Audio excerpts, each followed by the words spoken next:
திருப்புகழ் 134. கருவின் உருவாகி வந்து வயதளவிலே வளர்ந்து கலைகள் பலவே தெரிந்து மதனாலே கரிய குழல் மாதர் தங்கள் அடி சுவடு மார் புதைந்து கவலை பெரிதாகி நொந்து மிக வாடி ஹரஹர சிவாய என்று தினமும் நினையாமல் நின்று அரு சமய நீதி ஒன்றும் அறியாமல் அச்சனம் இடுவார்கள் தங்கள் மனைகள் தலைவாசல் நின்று அனுதினமும் நாணமின்றி அழிவேனோ உரகப்படமேல் வளர்ந்த பெரிய பெருமாள் அரங்கர் உலகளவு மால் மகிழ்ந்த மருகோனே உபயகுல தீப துங்க விருது கவிராஜ சிங்க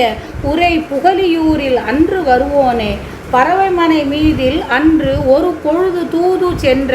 பரமன் அருளால் வளர்ந்த குமரேசா பகை அசுரர் சேனை கொன்று அமரர் சிறை மீள வென்று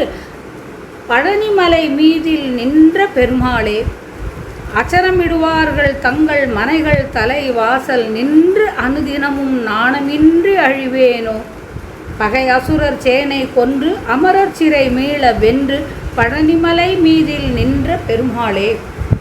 ஆதிசேடன் என்ற பாம்பின் படத்தின் மேல் அரிதுயில் கொள்ளும் பெருமை உடைய பெருமாள் திருவரங்கத்தில் வீற்றிருப்பவர் உலகத்தை முற்காலத்தில் அளந்த திருமாலான அவர் மகிழும் மருமகனே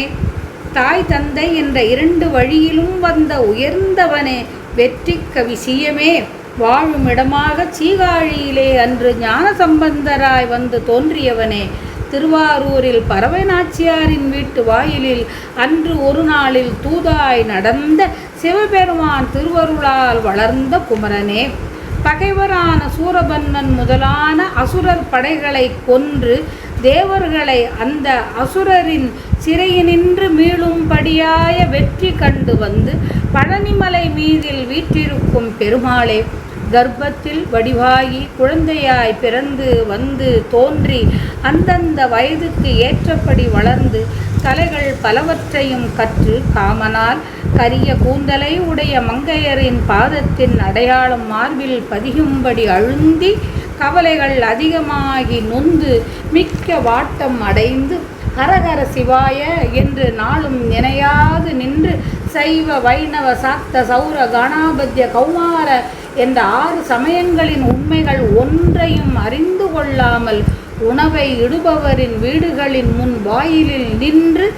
நாள்தோறும் நாணமில்லாது அழிவேனோ முருகா அங்கனம் அழியாமல் என்னை ஆட்கொள்ள வேண்டும் ஐயா.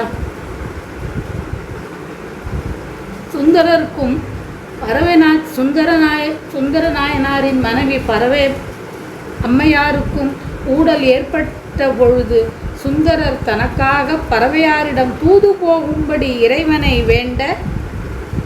இறைவனாரும் பறவையாரிடம் இருமுறை தூதாக போன வரலாறு தெரிவிக்கப்படுகிறது.